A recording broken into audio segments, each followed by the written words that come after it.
부동산이 굉장히 안전 투자 자산인 거는 틀림없는 것 같아요. 사실 집에 내 집 마련이라는 부분들은 반드시 해야 되는 게 그게 어쩔 수 없는 젊은 사람들의 숙명인 것 같아요. 10년까지는 제가 보기엔 빨리 종잣돈을 모아가지고 자본금을 만들어야 되는 것 같아요. 가난은 청년에게 고난이지만 노인에겐 재난이다. 지금이라도 차라리 뭐 부동산 같은 경우에 저는 사라고 해요. 네, 오늘 모신 분은 아들아 부동산 공부해야 한다 책의 저자시죠. 정선영 저자님 모셨습니다. 안녕하세요. 네, 안녕하세요. 네, 아드님이 지금 나이가 20대신가요? 예, 25, 22. 그래서 그러니까 이건 이제 청년입니다. 아드님에게 20대 아들에게 예. 사회생활을 앞둔 아들에게 하고 싶은 이야기. 예, 맞습니다. 이렇게 이해를 하면 되겠군요. 예, 맞습니다. 일단 우리 정선영 저자님 이렇게 보니까 처음 결혼하시고 나서는 좀 어렵게 시작하신 것 같아요. 반지하에서 하셨다. 예. 좀 이야기 좀 해주시죠. 그 대부분 다 저희 시대 때 처음에 결혼해서 풍족하게 시작하는 분들은 대부분 다 없었던 것 같고 저도 마찬가지로 제가 97년도에 결혼했는데 97년도 IMF 때 하셨네요. IMF 때 했습니다. 근데 제가 이후에 이제 롯데에서 직장 생활했는데 그 이전에 이제 해태에서 직장 생활하는데 해태가 해태와 롯데는 그 당시 엄청난 라이벌 아니었나요? 예, 라이벌 했죠. 근데 라이벌 했는데 그 이전 전 직장이 해태였는데 해태에서 다닐 때 그때 부도가 났어요. 해태가. 아 맞아, 그랬죠. 예, IMF 때. 97년도 그때 부도가 나서 그래서 부도 났을 때 또 결혼까지 해가지고 굉장히 어렵게 시작을 해서 그래서 부도 난 회사들 대부분 다 마찬가지지만 상여금 다 빠지고 기본급에 뭐 90%, 70% 이렇게 받다 보니까 그래서 어렵게 시작을 해서 저 고덕동에 반지하 그것도 2,500만 원짜리 진짜 어렵게 마련해가지고 거기서부터 신혼생활을 해서 아마 아내가 그때 좀 많이 눈물도 흘리고 했던 것 같습니다. 하긴 뭐 월세살이 그 뭐 전세도 마찬가지, 그러니까 새방살이라고 표현을 하잖아요. 그때 맞습니다. 많이들 어려웠죠. 그 예. 과시 받고 예. 요즘은 뭐 임대차라 여러 가지 제도적인 것들이 있지만 그 당시에는 뭐 집주인 맘이었으니까. 맞죠. 그래서 아마 힘들었던 부분들이 이제 쌓이다 보니까 제가 유독 이제 그 부동산에 대한 관심을 많이 갖게 되는 것들도 이제 그런 부분들이 많이 작동을 한 것 같습니다. 근데 아마 그때 당시에는 아마 부동산, 그러니까 왜냐면 집 이사 다니기가 너무 힘들어서 이제 부동산 집을, 그러니까 부동산이 말고 집이죠. 예. 집을 사는 거에 대해서 관심 가지신 분들이 참 많았을 거예요. 예, 맞습니다. 그랬고. 근데 이제 지금은 좀 상황이 많이 다르잖아요. 예, 지금 맞습니다. 시점에도 우리가 부동산에 대해서 관심을 가져야 되는 이유가 있습니까? 이 아들한테도 이 부동산 공부부터 시키려고 하는 이유. 일단 부동산이 갖는 의미를 좀 정확하게 그러니까 투자할 수 있는 그런 재테크 수단들이 많이 그동안에 이제 우리가 자본주의가 많이 커오면서 그쪽 수단들이 많아지긴 했는데 그 수단들 이외에 이제 기본적인 재테크할 수 있는 부동산이라는 게 한 3가지 정도가 의미가 있는 것 같아요. 첫째 부분은 자기가 주거하는 공간이잖아요. 이 사이즈는 공간은. 그리고 또 공간이 우리 살아가는데 행복에 많은 영향을 미치기 때문에 주거 공간이 주는 행복 이 부분들이 가져기 때문에 이거 부동산 부분의 첫째 부분이고요. 두 번째 부분은 이렇게 데이터를 이렇게 쭉 보면은 장기적인 데이터를 놓고 보면은 부동산이 굉장히 안전 투자 자산인 거는 틀림없는 것 같아요. 그러니까 단기적으로 뭐 부침이 있고 이런 부분이 있는데 장기적으로 놓고 보면 제가 25년 동안 근데 97년도부터 지금까지 이렇게 해서 보면 부동산이 수익률이 굉장히 좋더라고요. 그래서 안전한 투자 자산이라는 부분 두 번째 그리고 요즘에서 이제 중요해졌는데 요즘 사실 주거 비용이 너무 많이 올라가잖아요. 그렇죠.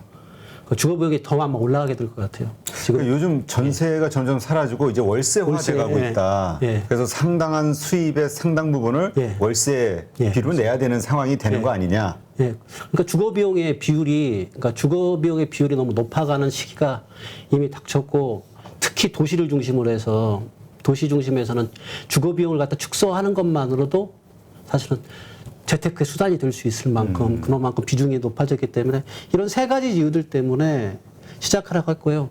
여기에 더 가장 결정적인 이유는 뭐냐면요. 사실 저도 이제 직장 생활하고 했지만 직장 생활 하다 보면 다른 투자를 종목에 대한 것들은 많은 공부를 해야 되고 또 거기에 많은 관심을 둬야 되고 이런데 사실 부동산이 장기적으로 가기 때문에 한번 사놓고 난 다음에 잊어버리고 자기 일에 열심히 하고 그러니까 직장 생활을 하는 사람한테는 저는 부동산이 투자하기에 적합한 품목이다. 이래서 부동산 공부를 하라고 좀 얘기를 했습니다. 근데 우리가 부동산은 뭐냐면 목돈이 들어가잖아요. 예. 일단 첫째, 예. 요즘 부동산 가격이 워낙 올라서 뭐 툭하면 10억대가 예. 넘어가고 이러는데 예. 지금 과연 살 때냐 하는 거 하나. 그다음에 일단 그 상황. 지금이라도 시작해야 되냐. 이렇게 많이 올랐는데 비싸졌는데 다 포기하는 분들도 많거든요. 근데 이게 중요한 포인트가 아까 얘기했듯이 주거 비용이 앞으로 계속 올라갈 거라는 거.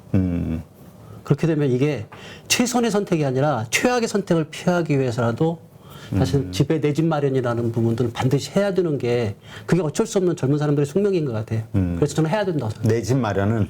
내 집 마련은 반드시 투자 대상으로서 재테크로서의 부동산이 아니라 최소한 주거 비용을 갖다 축소할 수 있는 내 집 마련까지는 해야 되고 그렇게 되려고 그러면 기본적인 단계들을 밟아서 종잣돈을 쌓아가는 과정들은 해야 되겠죠. 그러니까 그 얘기를 해드리는 겁니다. 자, 그런데 부동산을 사기 위해서는 사실 말씀드린 대로 가격이 크기 때문에 목돈이 필요하잖아요. 근데 젊은 분들 혹은 아직 준비가 안 된 분들 목돈이 없어요. 어떻게 합니까? 일단 제도적으로 그 청년들을 지원할 수 있는 제도들이 많이 있기 때문에 그 제도에 대한 것들도 좀 살펴봐야 되고요.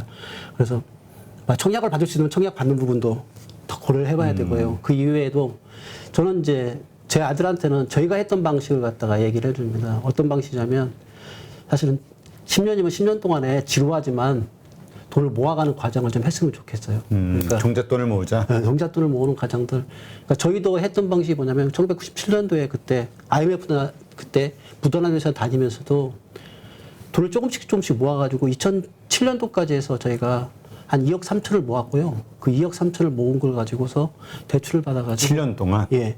맞벌이 하셨어요? 아니면 혼자? 아니, 저 혼자서 했는데 혼자서 그때는 외벌이를 했습니다. 외벌이를 했는데도 그래서 좀 악착까지 모으니까 한 10년이라는 기간만을 투자하게 되면 그래서 젊은 분 중에 빨리 결혼을 한다고 그러면 10년 정도는 투자한다고 그러면 기본적인 종잣돈을 모을 수 있고요. 그 종잣돈을 가지고서 레버리지를 이용한다고 그러면 내 집 마련은 충분하게 가능하리라고 생각하고요.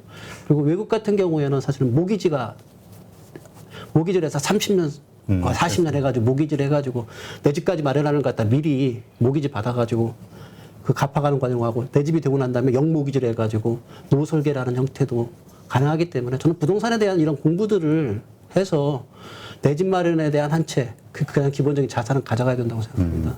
근데 지금 말씀하신 그 젊은 분들 요즘 우리 욜로족이라고 하잖아요. 내가 이거 집 이거 언제 사겠어? 그리고 그걸 하기 위해서 돈을 모으기 위해서 내가 현재를 포기해야 되잖아요. 현재의 즐거움과 쾌락을. 이렇게 살고 싶진 않아가 이제 욜로족이잖아요. 지금을 즐겁게 살고 싶어. 하고 싶은 거 하면서. 어떻게 생각하세요? 일단은 돈을 모으기 위해서는 희생이 필요하잖아요. 안 써야 되니까. 이게 쉽지 않을 것 같아서. 제 책에 이번 아들아 부동산 공부의 첫 귀절이 뭐냐면요. 가난은 청년에게 고난이지만 노인에겐 재난이다. 아, 노인에겐.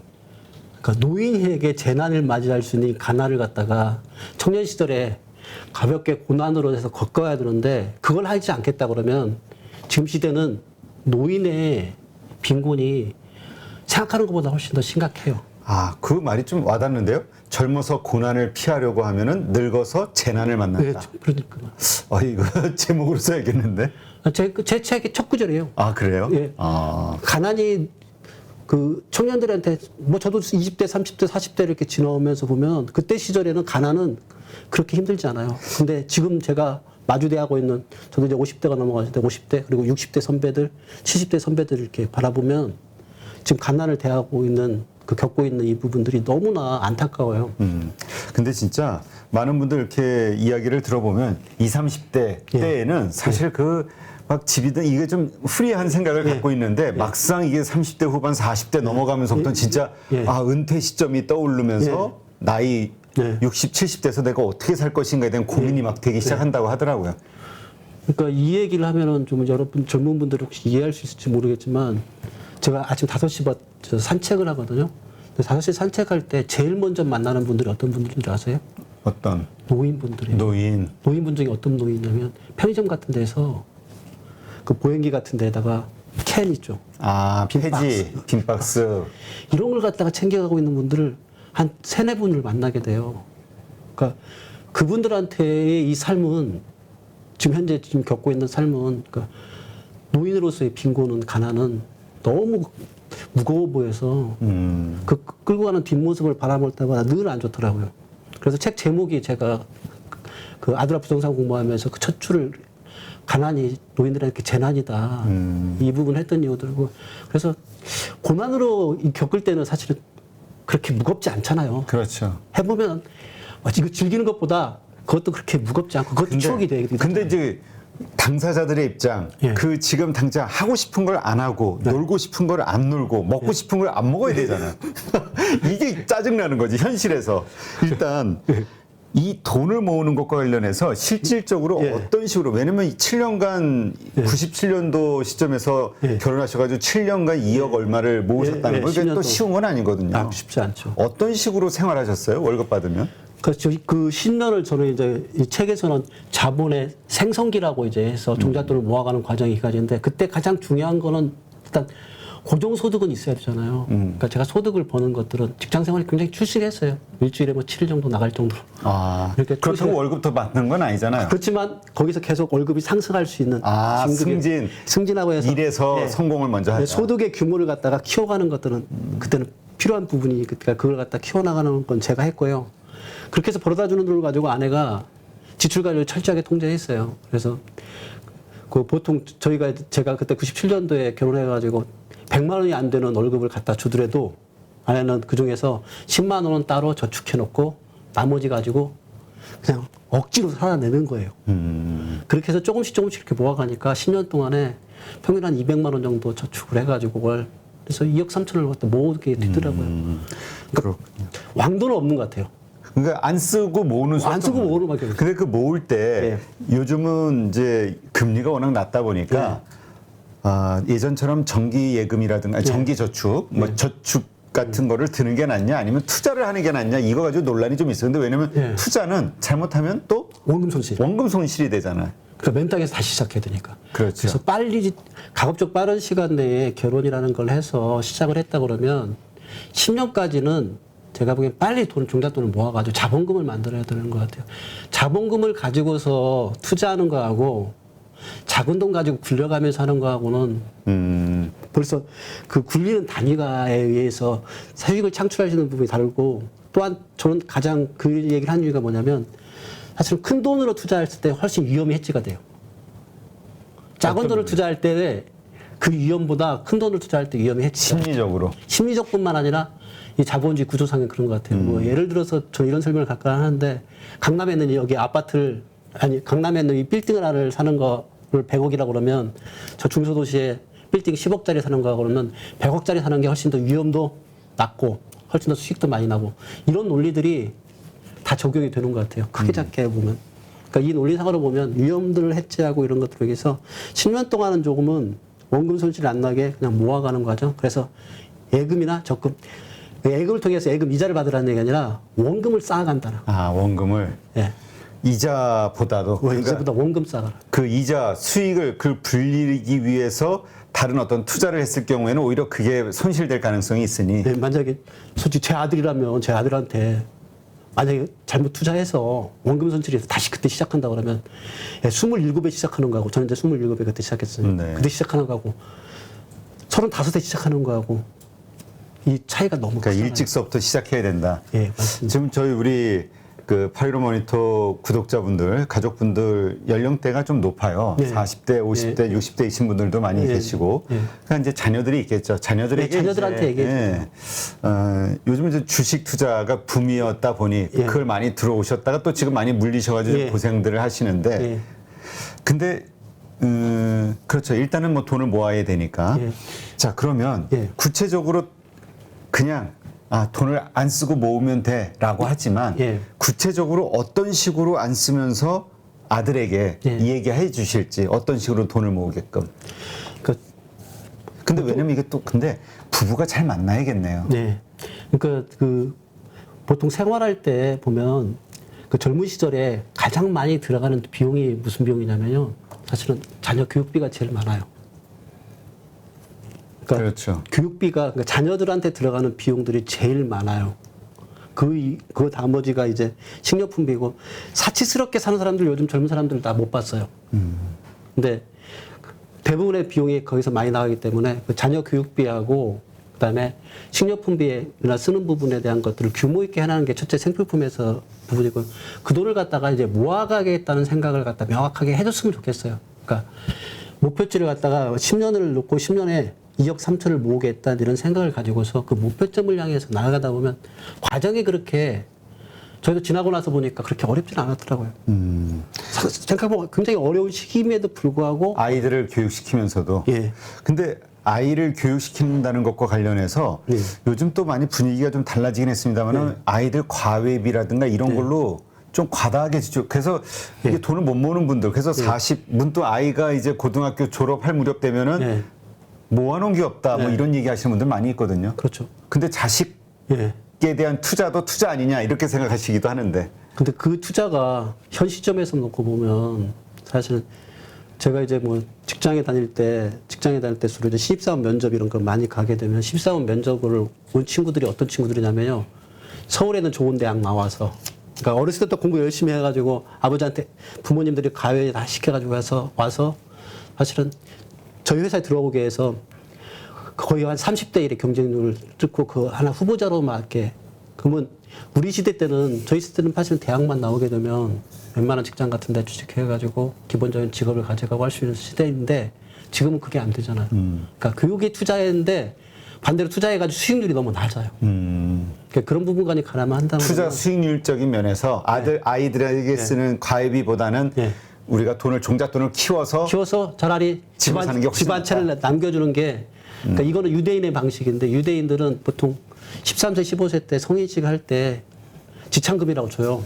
지참금이 보통 한 1억까지도 준다고 하더라고요. 그럼 그거 가지고 계속 그 친구는 그것을 투자도 하기도 하고 불리기도 하고 해가지고 그 친구가 만약에 대학 졸업해서 사회로 나갈 때는 그 돈이 한 5억에서 10억 정도 가지고 있으면 이걸 첫 스타트부터 주거 비용에 대한 그런 안정성을 가지고서 출발하기 때문에 유태인이 나가서 출발하는 거하고 우리 한국이 나가서 실제로 생활하는 거하고 뭐 외국에서 벌써 갭 차이가 난다고 하더라고요. 근데 우리나라도 이미 그런 시대가 온 것 같아요. 그래서 차라리 그 교육비에 대한 것들 써가지고 투자한 그 대비 수익을 갖다 낼 수 있다는 확신이 없는 거라면 차라리 안정적으로 자본을 갖다가 도와주는 게 훨씬 더 낫지 않을까 싶은데요.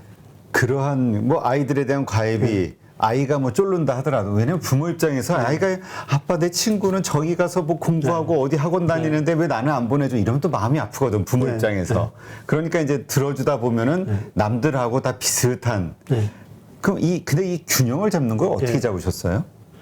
그 와이프는 자기 스스로 몸을 많이 아이들을 위해서 직접적으로 했어요. 예를 든다 직접 그러면 교육시켜주고? 직접 교육을 한다는 게 어떻게 하냐면 보통에 도서관에 가서 책 사주는 돈마저 아끼기 위해서 도서관 가서 하루 종일 애들하고 있고 책을 사주는 게 아니라 빌려서 도서관에서 같이 읽고 그것도 빌려와서 읽어가면서 얘기하고 그러니까 직접적으로 부모가 자기가 직접 교육에 어떻게 보면 사교육이나 이런 데를 갖다 한다는 건 그냥 돈으로 맡기는 것 같아요.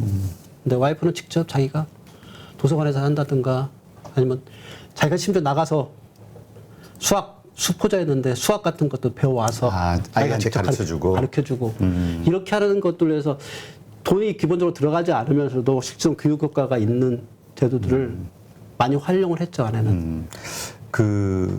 이건 이제 사모님께서 이제 자발적으로 그렇게 하신 거겠죠? 시켜서 그런 게 아니라. 시켜서 그러면 부부싸움 날 것 같아가지고. 그러니까 이거는 가족 간에 우리 하나의 목표가 같이 설정을 해놓고 같이 협력하는 이게 시스템이 돼야지 의사소통이 돼 있거나 안 그랬다가 일방적으로 한쪽이 우리 돈을 깨야 돼 구두쇠처럼 이렇게 살아야 돼 짠돌이가 돼야 돼 이러면은 문제가 생길 것 같아서. 그래서 궁합이라는 거가 그 부부의 경제적 궁합, 경제를 바라볼 수 있는 관점에 그래서 좀 맞는 게 그러니까 부부들끼리 그게 맞아야만이 사실은 자녀 교육도 원활하게 할 수 있고 그런 것 같아요.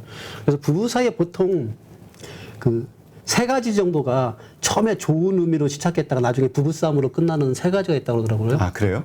첫 번째 부분은 다들 아실 것 같은데 사실 운전연수.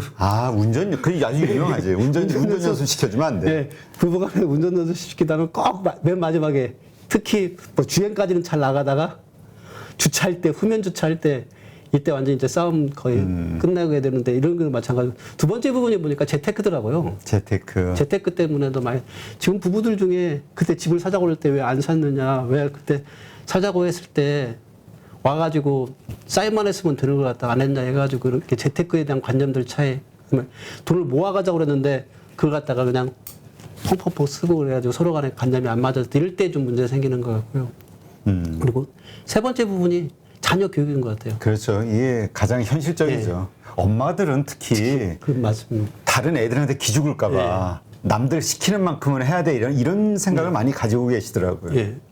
그래서 저는 그런 부분들을 내가 그때 당시에는 이제 와이프가 해줬던 부분들을 갖다가 제가 해주겠다는 생각으로 그 아들아 돈 공부해야 한다 이 책을 썼었고요. 이번 아들아 부동산 공부해야 한다 이 책 쓴 것도 그 이유고요. 그래서 말로 하는 것보다 글로 전달하는 게 아이들한테 훨씬 더 좋은 의미가 되겠고 나중에 가서 지나고 난 다음에 배울 수도 있기 때문에 그렇게 했고요.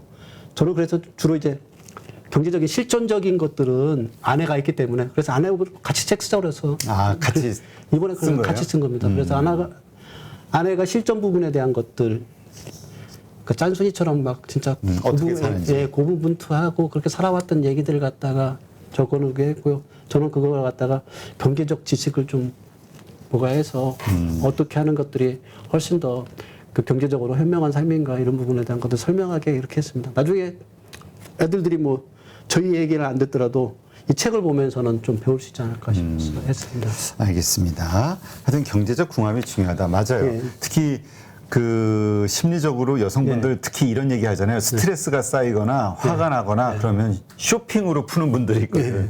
카드고 확 늘어나고 우리 저 선생님 그러다가 열심히 막 모아가지고 이렇게 했는데 갑자기 뭐 부부싸움 하거나 이러고 나서 갑자기 화가 나가지고 쇼핑 확 해버리면 1년 모은 게 도로아미타불 이렇게 될 수도 있잖아요. 네, 맞습니다. 그러니까 이렇게 서로 가족 간의 협력이 일어나야 된다는 거. 그러기 위해서는 또 서로 평소에 이 화목하거나 아니면 의사소통이 잘 돼야 될 것 같다는 생각이 드네요. 그럼 이게 결국 재테크, 그러니까 돈을 모으는 것도 가족이 화목해야 되는 것 같아요. 그게 안 맞으면은 자꾸 이제 언밸런스 나면은 그 부의 계단을 이렇게 저는 이제 5계단이라고 그러는데 뭐 소득, 지출, 그다음에 저축, 투자, 그러니까 대출, 그다음에 투자 이렇게 5단계를 가려고 하면 각각의 감각들이 다 최적화되어 있는 것도 있잖아요. 저 같으면 소득을 잘했고 아내는 지출 관리하고 저축을 잘했고 그다음에 같이 의논해가지고 대출 받는 거, 투자하는 거 이런 것들을 이렇게 맞춰가다 보니까 좋은 것 같아요. 그러니까 그런 부분들이 잘 맞아갔을 때 기본적인 우리가 흔히 말하는 기본적인 부자, 그러니까 서민 부자, 서민 가품, 뭐 이 정도까지는 부부의 합과 애들과 이렇게 교육에 대한 큰 부자는 아니어도 서민 갑부 정도는 큰 부자는 사업해야지. 큰 부자는 사업해야 되는 거 그게 맞는 얘기인 거예요.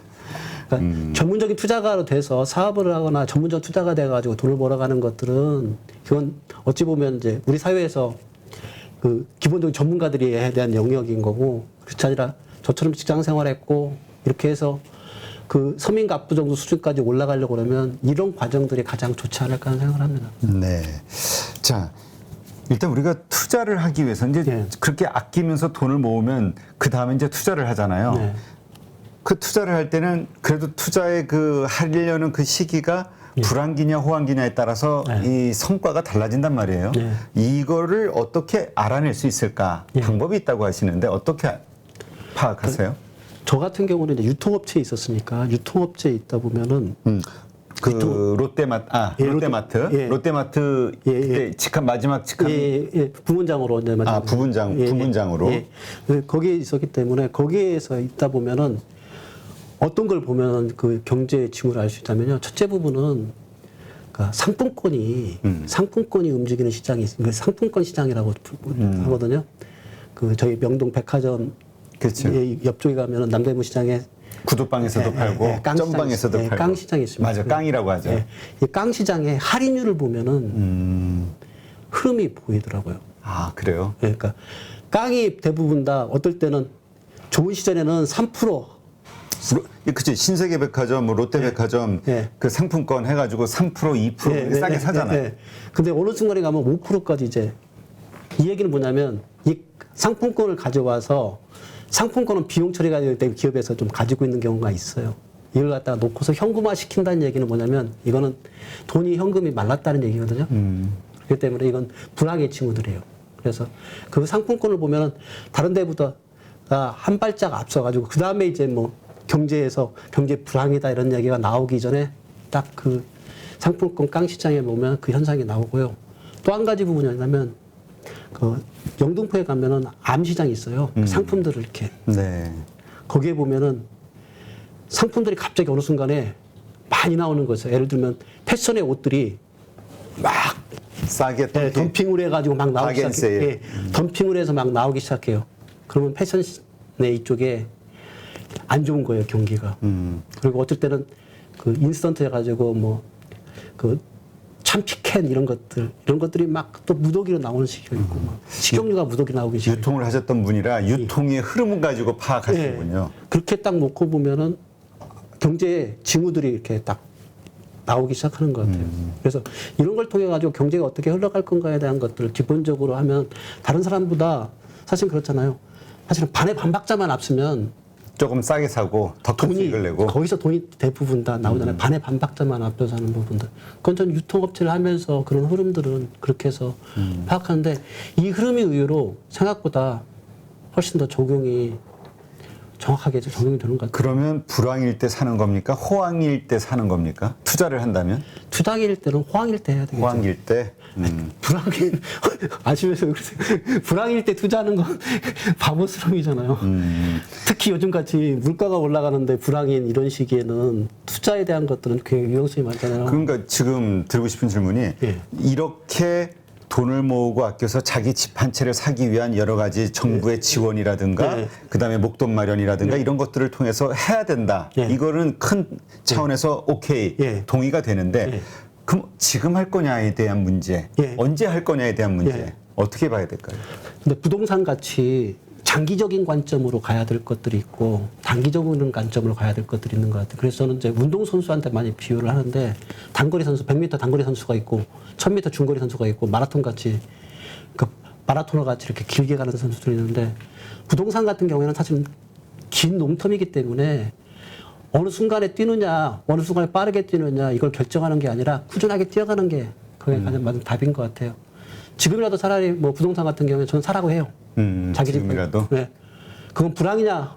왜냐면 호황이냐? 지금 금리 인상하고 긴축하고 하면은 지금 부동산 시장 급격하게 올랐는데 그래서 버블이 껴있다고 보는 분들은 이게 확 꺼질 거라고 보거든. 그러니까 좀 싸지면 사는 거 아니야? 라고 생각하시는 그건 분들. 이제 투자의 관점이고요. 생애 주거 관점으로 놓고 보면 주거 비용이 차라리 들어간 것까지 감안한다 그러면 가급적 빨리 사는 게 좋습니다. 자기가 살 수 있는 능력. 그거 우리 불황 호황 상관하지 말고 내가 살 수 있는 여건이 됐을 때. 그렇죠. 이게 전 마라토너는 그냥 꾸준하게 뛰는 겁니다. 꾸준하게 뛰는 걸로 해서 그래서 이런 장기적인 종목 같은 경우에 부동산 같은 경우는 꾸준하게 뛰는 것들이 중요하기 때문에 그거는 시점이 아니라 그 시점에서 해야 될 수 있는 자기 체력이 있으면 띄워주면 되는 거예요. 근데 우리가 이제 보통 부동산 같은 경우는 빚을 내잖아요. 대출 받아서 사니까 그러면 내가 무리해서 사야 될 것이냐 아니면 그냥 말씀하신 대로 편안하게 내가 모은 돈으로 살 수 있을 때 사야 될 것이냐 대출을 많이 받아서 무리해서라도 사야 될 것이냐 어떻게 봐야 돼요? 저는 레버리지를 그래서 30% 이상 이용하지 말라고. 전체 그러니까 부동산에서 5억이다. 그러면 35, 1억 5천 이상은 대출 받지 마라. 그렇죠. 제가 했던 방식이 30% 이상은 이게 왜 좋으냐면 이런 그 실제로 이제 경기 불황이나 심지어 이제 뭐 아예 퍼펙트 스톰이 왔을 때도 견딜 수 있는 건 자기 자본 비율의 70% 이상 가지고서 했으면 견딜 수가 있거든요. 그래서 제 자식한테 얘기해 주는 얘기라 제 자식은 제 자식이 살아가다 보면 경제적 위기는 언제든지 올 수 있잖아요. 그렇죠. 근데 그때마다 애가 흔들려가지고 쓰러지고 다시 시작하고 이렇게 바라지 않기 때문에 그래서 레버리지는 30% 이상을 이용하지 마라. 책에서 그렇게 썼어요. 레버리지 30% 이용하지 마라. 늦게 가더라도 천천히 그냥 걸어가는 걸로. 그러니까 하라.